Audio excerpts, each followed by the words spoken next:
do decreto editado pelo presidente Lula no dia 1º de janeiro sobre controle de armas. Faço questão de assinalar a importância desse decreto e dessa decisão do Supremo, que foi dada a conhecimento ontem à noite, hoje pela manhã, no sentido de que o decreto já está produzindo resultados. Nós tivemos já a migração de registros de CACs para o controle da Polícia Federal. O doutor Andrei tem coordenado esse trabalho com a Polícia Federal. E nós já tivemos recadastramentos de CACs na Polícia Federal em relação a armas de uso permitidos, da ordem de 66.488 armas, 68.488 armas que estavam e que estão em poder de CACs já foram recadastradas, e armas de uso restrito, 2.464. A nossa expectativa é de que esse número cresça nos próximos dias, uma vez que havia a ilusão de alguns, no sentido de que o decreto do presidente Lula seria derrubado, seria revogado, seria anulado. E não há nada disso. Então, nós queremos deixar muito claro que o prazo está fluindo, a decisão do Supremo confirma o caminho que foi decidido pelo presidente da República e nós vamos, portanto, levar adiante esse recadastramento que finalizará ao término do mês de março. Então, fazemos questão de lembrar que a Polícia Federal fará esse recadastramento até o final de março para as armas de uso permitido e também para as armas de uso restrito. Quem não recadastrar, automaticamente essas armas passarão a ser armas proibidas e, por isso mesmo, estarão sujeitas à apreensão e os proprietários estarão cometendo um crime.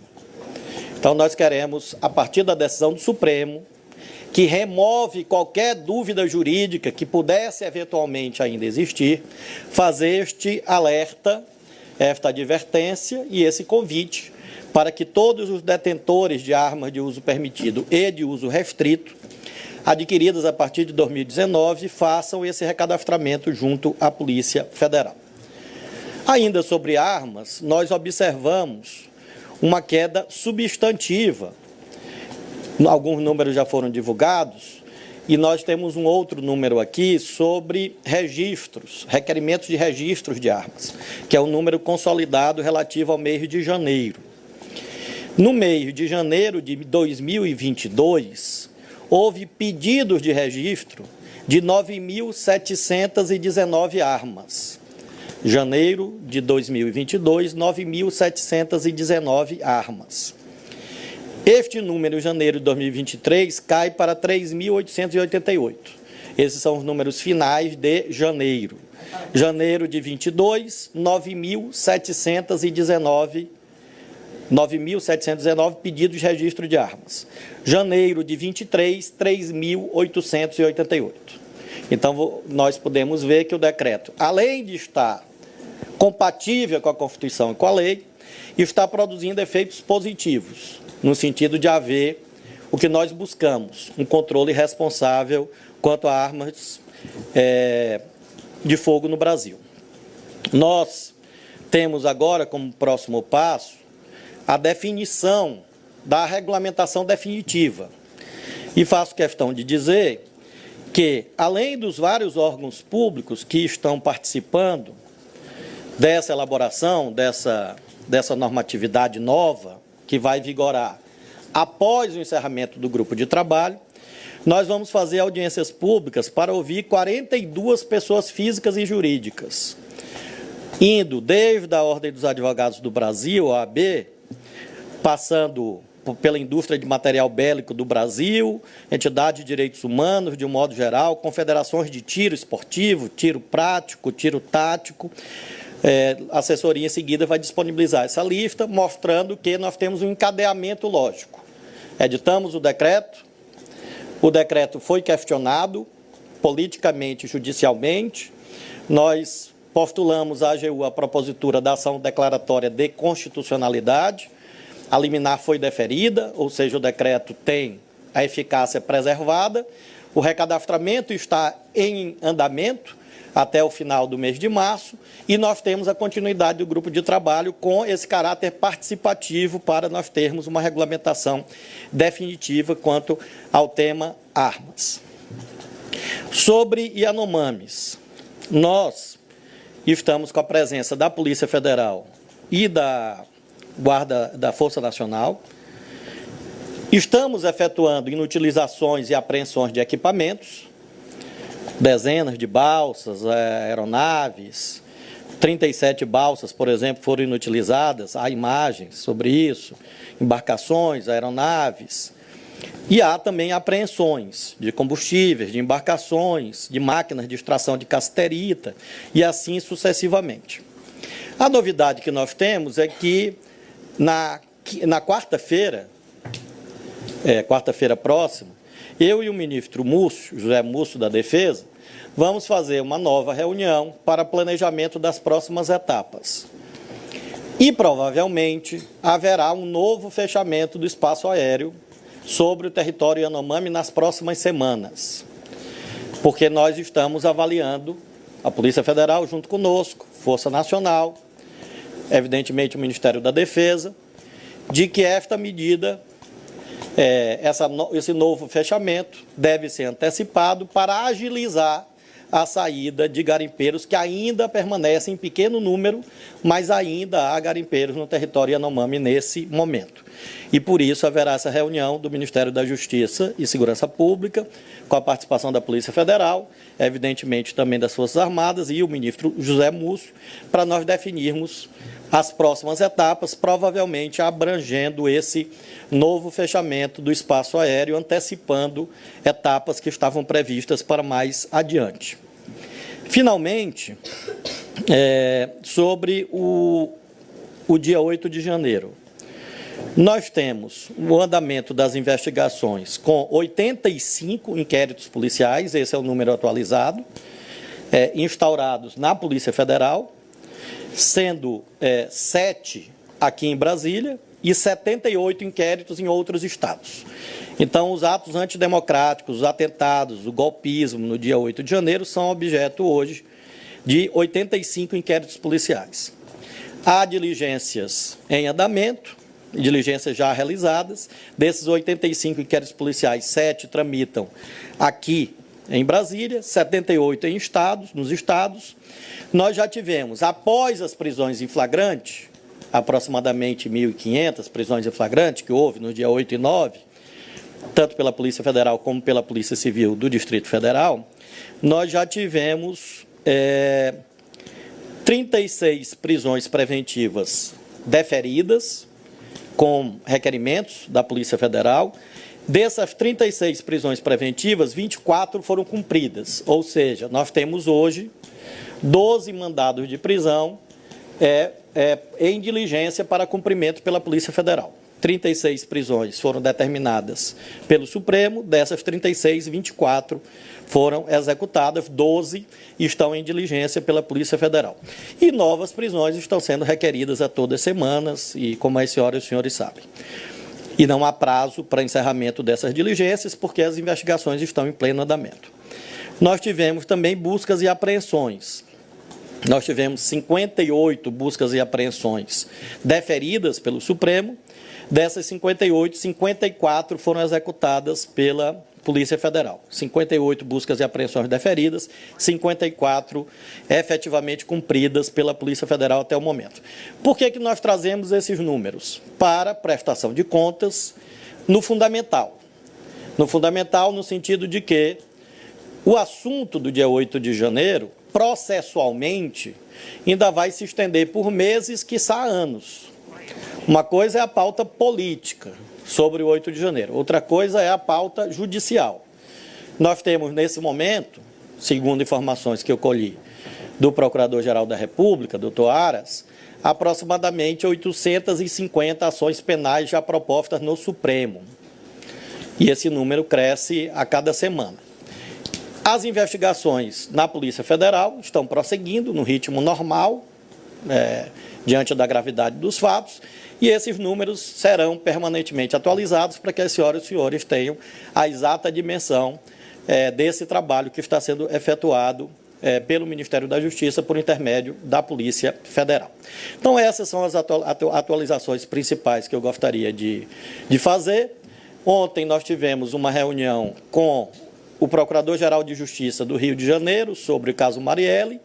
Vamos ter uma também com a Polícia Federal para alinhamento desse trabalho cooperativo entre a Polícia Federal, a Superintendência Regional do Rio de Janeiro e o Ministério Público do Rio de Janeiro. Essa reunião foi ontem e ela terá desdobramentos mediante essa cooperação que foi definida pelo Procurador-Geral de Justiça do Estado do Rio, com a designação de uma força-tarefa de promotores para atuar no caso, e o caminho que a Polícia Federal vai trilhar nas próximas semanas é de intensificação dessa parceria, visando a que evoluam as investigações sobre o terrível homicídio da Marielle Franco.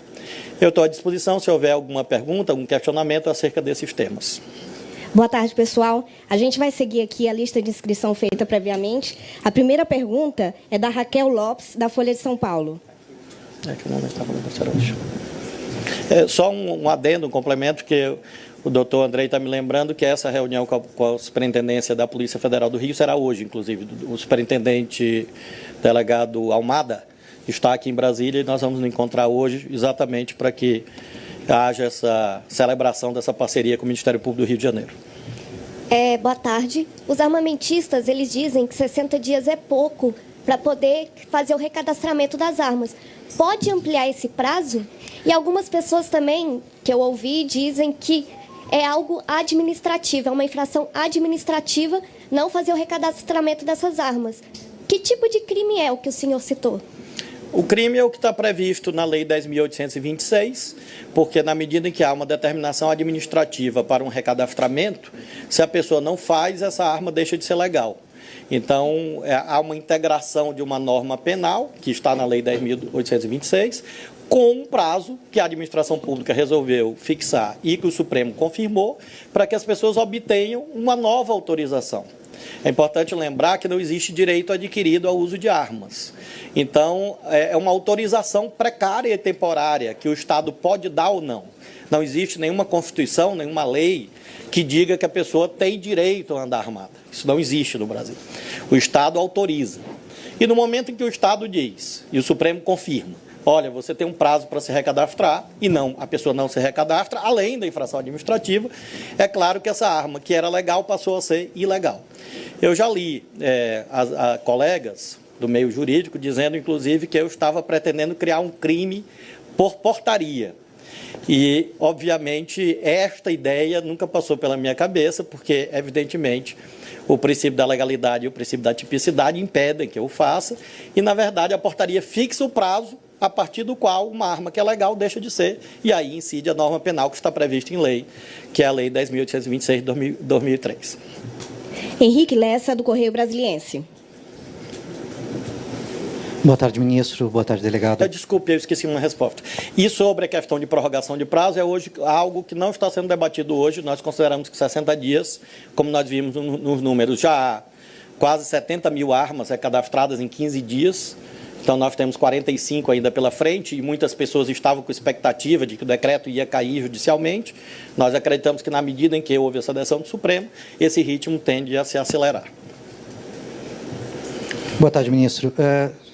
Pegando a pergunta da colega, esses atiradores, eles não podem alegar que eles estão legalmente com essa arma, na medida que foi o Exército que concedeu essas autorizações, esses registros, porque tecnicamente eles estão legais frente ao Exército, que foi o concessor do registro, foi o órgão público, né? E quanto à questão dessas armas de calibre restrito, já existe algum indicativo dentro desse grupo que está estudando como fazer a regulação de qual seria a destinação dessas milhares de armas que foram adquiridas por atiradores durante os últimos 4 anos, desde 2019, na verdade, e que agora voltam a ser restritas ou proibidas? Isso é um assunto que, por exemplo, alguns parlamentares da bancada da bala dizem que haveria muita resistência se fosse tomado dos atiradores armas que eles já um relato, um pouco uma ameaça aparece, né? Acho que um deputado, inclusive, chegou a pedir para o senhor ir buscar a arma dele. Não foi propriamente um pedido, né, eu diria. Não foi muito gentil, né? Mas, em relação a esses argumentos jurídicos sobre essa eventual legalidade pré-existente, né, a decisão do Supremo invalida qualquer tipo de tese, porque a decisão do Supremo é cabal, no sentido de que o decreto é compatível com a Constituição e com a lei. Então, eu tenho, assim, muito respeito pelos meus colegas que criam teses, acho que faz parte da atividade profissional, mas nós temos uma decisão do Supremo com caráter vinculante. Então, obviamente, o decreto tem que ser cumprido. Então, não existe mais espaço jurídico para essas teses, não, a arma era regular, deixou de ser, porque tem uma normatividade nova, e essa normatividade nova, disso, o Supremo é compatível com a lei, com a Constituição, ela tem que ser cumprida. Esta situação jurídica, porque nós consideramos que aquilo que havia uma dualidade de registro se revelou ineficaz, nós unificamos o registro, como a lei manda, aliás, no SINARME. O decreto diz isso e o Supremo confirmou o decreto. Então, não há mais realmente espaço razoável para esse debate, porque a decisão do Supremo tem efeito vinculante. Em relação às armas já existentes, nós vamos fazer, como disse, as audiências públicas. Provavelmente vai haver, sim, armas, isso é uma certeza, que armas de uso permitido deixarão de ser e passarão a ser armas de uso restrito. E também a quantidade de armas de uso restrito também vai reduzir, o que vai trazer este questionamento. Muito bem, o que ultrapassa esse novo patamar que vai ser fixado. A tendência mais forte é a produção de um programa de recompra dessas armas. Mas nós não quantificamos ainda esse programa de recompra porque nós precisamos da conclusão do recadastramento. Então, a pergunta anterior mencionou os armamentistas. O senhor menciona... no caso, a chamada bancada da bala. O meu pedido, aí sim um pedido respeitoso, é que todas essas pessoas atendam à lei. É isso. A estas alturas, o que nós temos a pedir, respeitosamente, é que as pessoas cumpram a lei e entendam que a lei tem que ser cumprida no Brasil. Então, que as pessoas façam o recadastramento, porque é o recadastramento que vai permitir que a gente dimensione o programa de recompra. Agora, as pessoas não ficarão com armas ilegais no Brasil. Não ficarão. Porque a política vencedora nas urnas, vencedora por vontade do presidente da República e vencedora em face da decisão do Supremo, é de que acabou, liberou geral de arma no Brasil. Essa é a mensagem principal que eu gostaria de consignar. Acabou o liberou geral de armas de fogo no Brasil. E nós queremos dialogar com todo mundo. Tanto que vamos fazer audiência pública, inclusive com os representantes dos armamentistas. Vamos ouvi-los. Estamos abertos a ponderações. Mas o liberou geral não voltará no Brasil. Não voltará. Porque este liberou geral levou ao que nós vimos ontem no Rio de Janeiro, que eu publiquei nas redes sociais as fotos.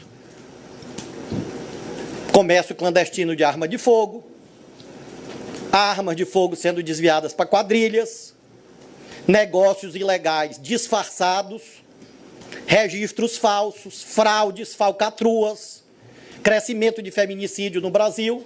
É isso que o liberou geral produziu no nosso país. E ele não voltará. Essa foi a decisão do presidente da República, confirmada pelo Supremo. E nos cabe cumprir, e esse é o convite que eu faço àqueles que estão aí. Cumpram o decreto e nós vamos fazer algo ponderado, algo equilibrado. Não há um sentimento de rejeição, no sentido de sequer ouvir os argumentos. Nós estamos abertos a ouvir argumentos razoáveis, menos os argumentos que pretendem liberou geral. Porque o Brasil não é faroeste de filme. E no Brasil não haverá lei do mais forte. E no Brasil não haverá lei da selva. É isso que o Supremo decidiu. Elijonas Maia, CNN. Boa tarde, ministro. Boa tarde, doutor Andrei. Sobre a questão de recadastramento e redução no número de pedidos de armas, existe alguma meta do governo, como, por exemplo, reduzindo o número de armas, vai reduzir em X% o número de homicídios? O senhor acabou de citar, por exemplo, o feminicídio. Existe alguma expectativa de reduzir em quantos por cento o número de feminicídios no Brasil? Nós temos a convicção que essas medidas vão reduzir os crimes violentos no Brasil, de um modo amplo, não só os crimes violentos contra a vida, mas os crimes violentos patrimoniais também, porque essas armas de fogo estão indo sustentar quadrilhas, organizações criminosas, não todas, óbvio, mas uma parte, mas nós não temos ainda condições de aferir isto nos indicadores. O que nós podemos afirmar é que toda a literatura internacional, toda a experiência internacional e a experiência brasileira mostra que quando você reduz a arma de fogo, você reduz os crimes violentos. Vamos saber no final do ano, com a implementação dessa nova normatividade, quanto será a queda. Feminicídio no Brasil, houve um crescimento acentuado nos últimos anos. Agora, no dia 8 de março, o presidente Lula vai anunciar uma série de medidas propostas por vários ministérios, inclusive o Ministério da Justiça, todas voltadas ao combate ao feminicídio, que é uma causa central para o Ministério da Justiça, porque nós registramos que até 2022 houve um grande crescimento, os números serão divulgados em breve, e por isso, no dia 8 de março, o presidente Lula vai anunciar e adotar medidas voltadas ao fortalecimento ao combate ao feminicídio, com novos equipamentos para as polícias, apoio a novas patrulhas Maria da Penha, apoio a novas delegacias da mulher, novas casas da mulher, que é um programa existente que foi abandonado. Tudo isso será anunciado pelo presidente no dia 8 de março. Isabela Camargo, Globo News. Ministro, boa tarde. Como consequência dos atos 8 de janeiro, na última coletiva o senhor detalhou um pouco para a gente o pacote que o senhor chamou de pacote pró-democracia, que foi levado ao Planalto. Queria que o senhor falasse qual é o trâmite desse documento, como é que está o governo em relação a essas propostas que serão levadas e se já tem uma data de quando o governo efetivamente pretende tramitar essas propostas no Congresso. Nós temos 4 projetos que foram entregues ao presidente Lula. 3 deles estão em debate, reuniões técnicas no governo, com fase bastante avançada, o sobre a Guarda Nacional, que é a primeira proposta, a segunda que trata da apreensão, confisco de bens de empresas que financiam atos antidemocráticos, e a terceira proposta que é a que aumenta penas para quem organiza, financia atos antidemocráticos, crimes contra o Estado Democrático de Direito. Essas 3 propostas estão, portanto, com reuniões técnicas, inclusive ocorridas nesta semana, e com certeza o presidente deve, ao longo do mês de março, anunciar o que encaminhará para o Congresso Nacional. Em relação à 4ª proposta, que é aquela relativa à internet, a tendência mais forte hoje, e da qual eu estou participando, é um diálogo com o relator do projeto de lei existente na Câmara, que é o deputado Orlando. É um caminho possível, nós estamos buscando esse caminho, se houver entendimento. É um caminho que aproveita uma tramitação legislativa que já houve no Senado e permite que a Câmara, como casa revisora do projeto aprovado no Senado, introduza novos conteúdos, entre os quais esse que nós estamos propondo, que diz respeito aos crimes contra o Estado Democrático de Direito e os crimes de terrorismo, e isso estaria contido nesse novo parecer do relator. Essa é a tentativa que nós estamos travando hoje, sob comando do Ministério da Justiça, da SECOM e da SRI. E esse diálogo com o relator, o deputado Orlando. Então, nós estamos... Claro que o processo legislativo, as senhoras e senhores sabem, retoma na plenitude agora com a instalação das comissões temáticas, no mês de março. Nós acreditamos, portanto, que o andamento de partes ou da integralidade do pacote da democracia ocorrerá ao longo do mês de março. Lucas Mendes, Poder 360. Boa tarde, ministro. Com relação às investigações sobre os atos de 8 de janeiro, com relação a possíveis crimes cometidos por militares, eu queria saber se já há alguma definição, se há algum diálogo já sobre se essas possíveis condutas aí ficarão sob competência da Justiça Militar ou se já vai haver algum pedido ao Supremo para que a Polícia Federal atue apurando essas situações. Obrigado. Sim, haverá um pedido ao Supremo para atuação em relação a estes casos. Claro que distinguindo o que é crime comum do que é crime militar. Nós temos a possibilidade de incidência da regra da conexão do Código de Processo Penal. Nós vamos submeter isso, a Polícia Federal deve submeter até amanhã, creio eu, esse tema ao Supremo, no caso ao relator ministro Alexandre. E nós vamos fazer um requerimento para que haja uma elucidação definitiva quanto à situação dos militares. se haverá uma investigação exclusiva na esfera da Justiça Militar ou se uma parte ou todos os crimes, eventualmente, em tese, cometidos por militares, serão ao Supremo. O doutor Andrei está dialogando com os delegados e creio que até amanhã esse pedido deve ser protocolado no Supremo e aí, evidentemente, caberá ao relator Alexandre de Moraes examinar essa possibilidade que a Polícia Federal vai apresentar ao Supremo. Rafael Moura, Intercept. Oi, ministro, boa tarde. Rafael Moro, na verdade, nenhum parentesco. O senhor falou da reunião de hoje lembra um pouco. Com o superintendente da PF no Rio, delegado Almada, e essa força-tarefa do Ministério Público de lá, no caso Marielle. O senhor pode dar mais detalhes sobre isso? Como é que vai funcionar? De que ponto as investigações vão partir? Já se sabe se vai haver uma força-tarefa também na Polícia Federal? Enfim, o que o senhor pode dizer, por favor? A reunião com o superintendente Almada será hoje. Como todos os senhores sabem, o superintendente Almada já participou desse caso, portanto, ele tem um conhecimento prático sobre isso. Eu fui procurado pelo Procurador-Geral de Justiça, doutor Luciano, e pelo Subprocurador-Geral, doutor Marfan. Eles ontem estiveram comigo longamente, mostraram todas as linhas de investigação que eles já percorreram e se colocaram à disposição para esse trabalho conjunto com a Polícia Federal. Eu já havia antes conversado com o governador Cláudio Castro, algumas semanas atrás. Agora o Ministério Público, por intermédio do GAECO, essa força-tarefa que eles vão compor, vamos ter a reunião hoje com o superintendente Almada, eu, o doutor Andrei e ele, e vamos definir os termos dessa cooperação. O certo é que nós podemos afirmar que a primeira linha, como eu havia antes, inclusive, previsto, e nós construímos durante esse período, é exatamente esse trabalho conjunto com o Ministério Público do Rio de Janeiro.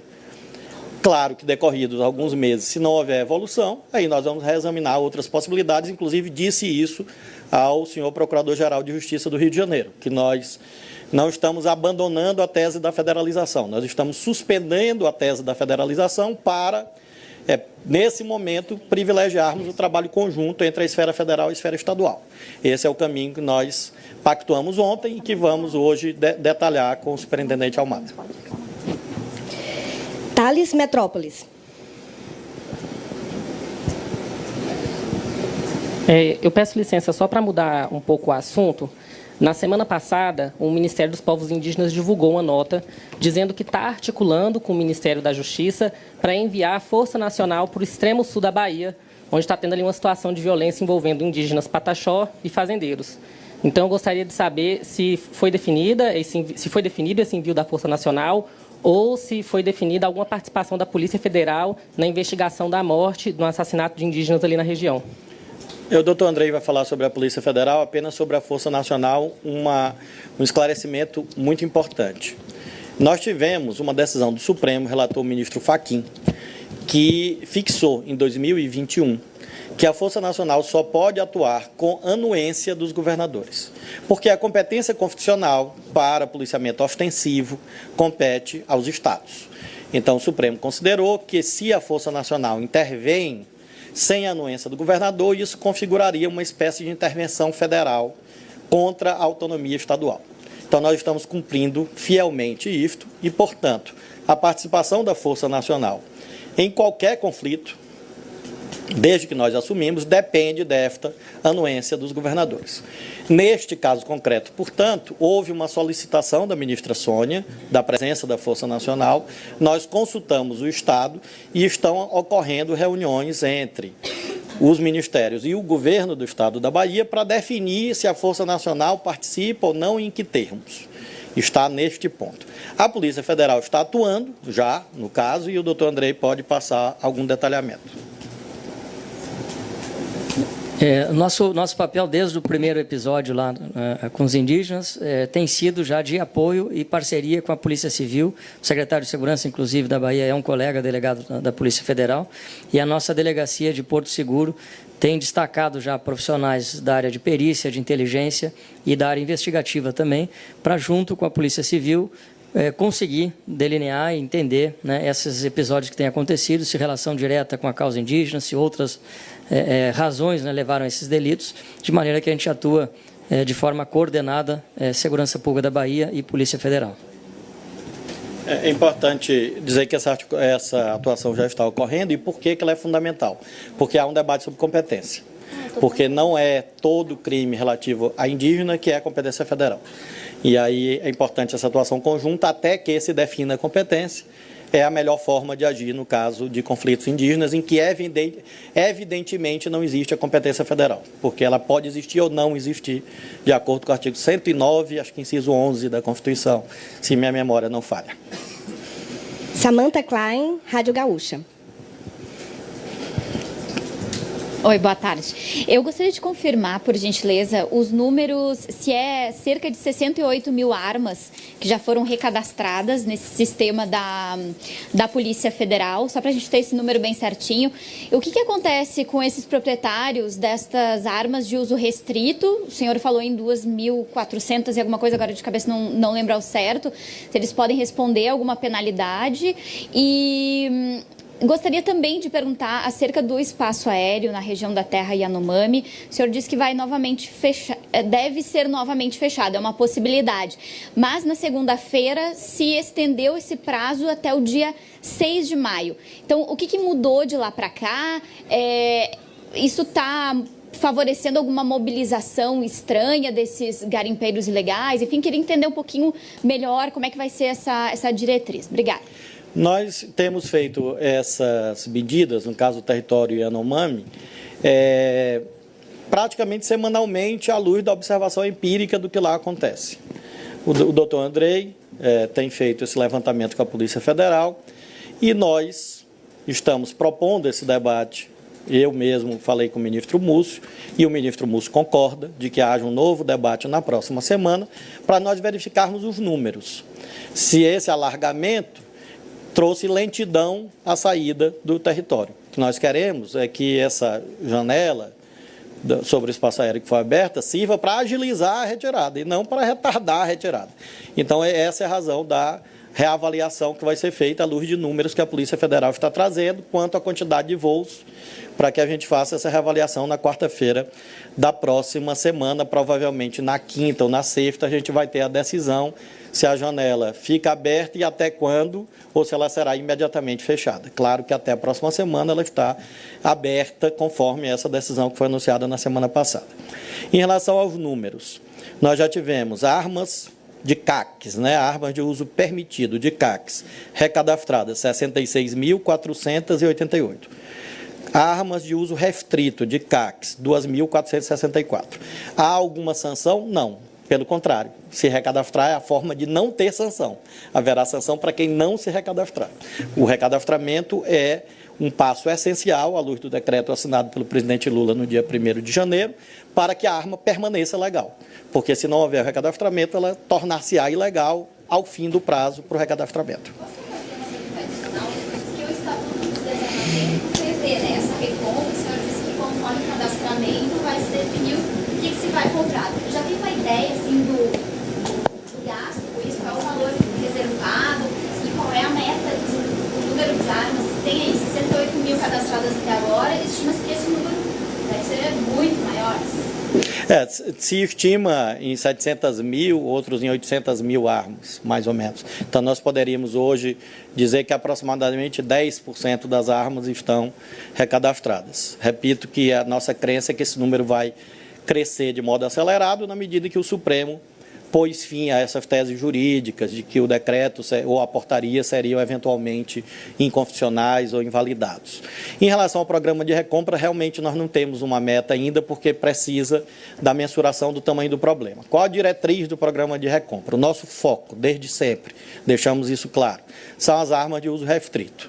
Vamos provavelmente mensurar joules, a potência, o poder lesivo dessas armas, e as armas que estiverem acima de um certo patamar, elas serão reduzidas, restringidas, como nós fizemos já com as armas de uso permitido, porque o que é que o presidente Lula fez no dia 1º de janeiro? Ele proibiu compra de novas armas de uso restrito, cadastro de novas armas de uso restrito, abertura de novos clubes de tiro, novos CACs. E isto até entrar em vigor a nova regulamentação. A nova regulamentação, e nós também, nesse decreto, o presidente Lula restringiu o número de armas de uso permitido, caindo de 6 para 3. Em relação a armas de uso permitido, a tendência é que esse patamar se mantenha. Armas de uso restrito vai haver uma redução, armas de uso permitido passarão a ser de uso restrito com número menor, e o que exceder esse número menor é que nós vamos propor a recompra. Mas hoje, nesse momento, nós não temos ainda condições de dimensionar isto, porque nós não temos ainda a conclusão do recadastramento, e por isso que eu fiz o apelo, ora renovado, no sentido de que as pessoas recadastrem para que nós possamos ter uma política nacional de armas como o Brasil precisa e como a Lei 10.826 manda desde 2003. Isso vinha sendo feito, infelizmente, nos últimos anos houve um desmonte desse sistema normativo e agora nós estamos reconstruindo aquilo que foi indevidamente desmontado. Felipe, G1. Que deve ser o último, né? Boa tarde, ministro. Boa tarde, doutor Andrei. Em relação ainda ao tema do território Yanomami, o governo tem um número de quantos garimpeiros já deixaram o local e quantos ainda permanecem lá? E uma segunda questão é qual é a avaliação que o governo faz sobre o fechamento do espaço aéreo? Como, na prática, o fechamento pode agilizar a saída dos garimpeiros, uma vez que, então, ainda há informações de que eles estão lá? Obrigado. A questão é que, como a janela ficou muito alongada até 6 de maio, nós temos a hipótese, a Polícia Federal tem a hipótese, de que isto levou a uma redução do ritmo, porque a janela ficou muito alongada. Provavelmente, como mencionei, na próxima semana nós vamos reavaliar, haverá um novo fechamento com um prazo, exatamente para que esse prazo que não seja tão extenso, que até 6 de maio, ele se reduza para exatamente agilizar a saída, porque, empiricamente, nós não temos a contagem, mas a Polícia Federal, os delegados que lá estão em Roraima, hoje, mediante contato telefônico do doutor Andrei, afirmaram que, infelizmente, ainda permanecem garimpeiros lá. Então, no momento em que ainda há pessoas insistindo em descumprir a lei, você tem que adotar novas medidas, é o que nós faremos na semana que vem, com a intensificação de buscas de apreensões, de inutilizações, prisões em flagrante e provavelmente, veja só, eu não posso anunciar porque não é uma decisão afeta ao Ministério da Justiça, mas haverá essa reunião, provavelmente com encurtamento da janela para que esse fluxo retome um ritmo mais acelerado, porque nós temos duas missões que nós estamos cumprindo. Uma, a desintrusão, até porque nós temos mais 6 áreas para fazer desintrusão. Então, a gente precisa finalizar a desintrusão do território Yanomami. E a outra é a investigação, que tem evoluído com ótimos resultados. As senhoras e senhores têm acompanhado todas as semanas operações mostrando que havia um negócio de ouro ilegal no Brasil e que esse negócio transitava por empresas que faziam lavagem, empresas que vendiam notas frias e que isso levou à sustentação dessas organizações criminosas que exploram ouro ilegal no Brasil. Nós temos uma outra tarefa, que aí é externa ao Ministério da Justiça, que é a tarefa normativa, que é o fechamento das janelas que foram abertas ao longo do tempo para a perpetração dessas fraudes, o que envolve o fim da chamada presunção de boa-fé, autodeclaração. O Supremo tem uma ação sobre esses assuntos, e a imposição de nota fiscal eletrônica, entre outras medidas, que tudo isso também está em análise no âmbito interno do governo, para que nós tenhamos, portanto, até o mês de março, o cumprimento das 3 tarefas. Primeiro, desintrusão do território Yanomami. 2, andamento das investigações na Polícia Federal. E 3, o fechamento dessas avenidas ou dessas janelas de oportunidade para práticas criminosas, como, infelizmente, nós vimos com grande crescimento do garimpo ilegal no Brasil.